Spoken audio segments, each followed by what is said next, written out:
Donc, je vais rassembler ça, disons, avec déjà et 2, je mets en facteur, ce qui va me donner toute cette expression-là, la voilà, hein, fois et 2, plus quelque chose fois U. OK? Moins quelque chose fois Y.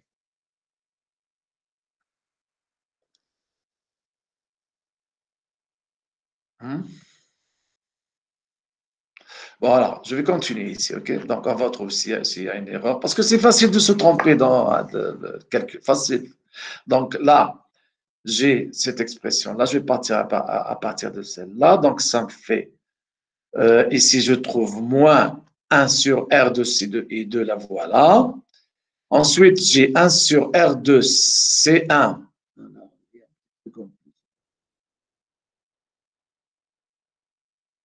Voilà, j'enlève ça. Voilà. Alors, j'ai 1 sur R de C1, R1 fois U. Eh bien, le voilà, n'est-ce pas? Donc, voilà ces deux-là. OK. J'ai ensuite 1 sur R2, C1, R1 avec un signe moins.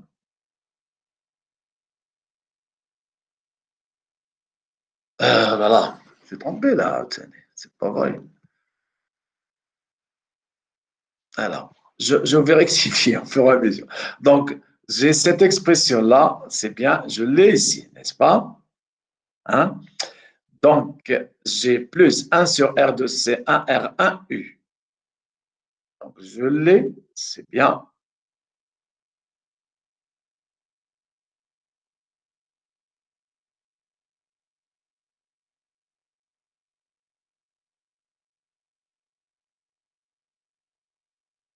Il me manque l'expression, hein, vous voyez? Alors, j'ai cette expression en fonction de Y qui n'apparaît pas. Voilà. Hop. Copie. Ne vous inquiétez pas. Alors, je vais la rectifier. Donc, ici, je dois la rajouter. Donc, ça fait V. Alors, ça fait, voilà. OK. Et de la même manière, je vais la rajouter ici. V. Voilà. OK. Maintenant, c'est bon. Parce que j'ai fait ce calcul hier soir.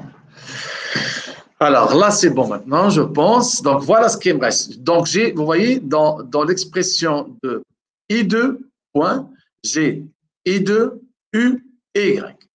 Donc si j'écris la relation, je vais l'écrire tout simplement. I2, point, est égal à moins 1 sur R1, R de C1, multiplié donc, par Y, le voilà. J'ai la deuxième équation qui s'écrit tout simplement multiplié par et 2, donc le voilà tout ce facteur-là, qui vient, je développe un petit peu ça, et ça devient comme ça. Voilà. Plus, évidemment, l'expression de multiplié par U, qui est 1 sur R2C1R1, qui est là, multiplié par U. Évidemment, en ce qui concerne Y, alors j'ai la relation, dans Y, il y a tout simplement Y point est égal à 1 sur C2 fois Y. Et ça vient tout simplement. Alors, où est-ce qu'elle est cette relation-là? Alors, Y point est à 0 multiplié par Y plus 1 sur C de Y. Eh bien, c'est celle-là, tout simplement. C'est la relation numéro 3 ou 2. Voilà. Voilà. C'est celle-là. OK? Donc, voilà. C'est celle-là. 2. Donc, j'ai Y point est égal à 1 sur C2 et 2 que je vais mettre ici dans la matrice. Et voilà, j'ai trouvé mes deux relations. Okay? Alors, donc, j'ai trouvé les deux relations. Avec évidemment Y qui ne change pas, comme tout à l'heure, puisque j'ai toujours gardé la même sortie. Y est égal à la sortie. OK? Donc, c'est 1, 0. Voilà. Mais évidemment, ça, on va l'appeler, dans le premier cas, on va les appeler A, B, C, D. Et là, on va les appeler A tilde, B tilde, C tilde. Et on va voir que forcément, A tilde et A sont reliés par une matrice de transformation qui permet de passer de l'une à l'autre. Voilà.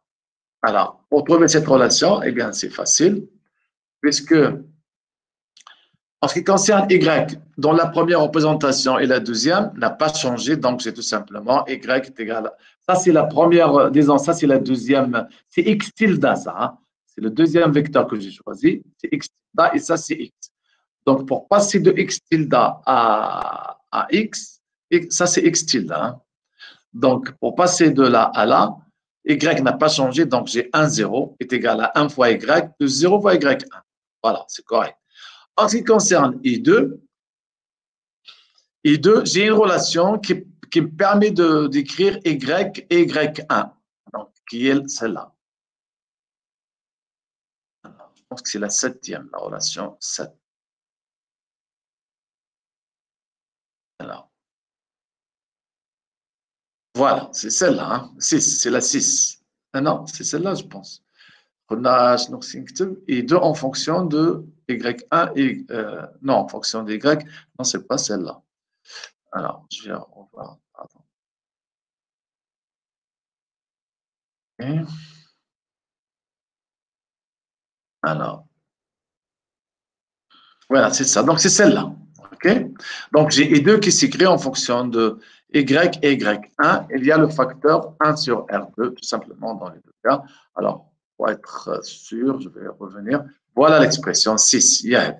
Donc, j'ai I2 qui s'écrit en fonction de Y1 et Y, que je vais mettre sous forme écriture matricielle. Et ça fait l'affaire. Voilà.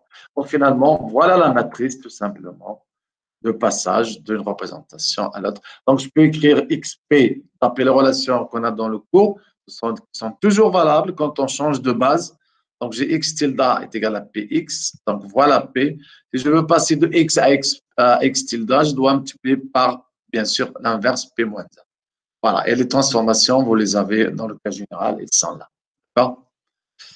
Voilà. Donc, vous voyez bien qu'on a trouvé deux représentations qui sont absolument, disons, qui décrivent le système de la même, disons, avec une philosophie différente, mais qui aboutissent au même résultat, évidemment. Si je veux trouver Y dans l'une représentation ou dans l'autre, eh bien, je vais trouver la même expression. Donc, vous voyez un petit peu cette notion de variable là.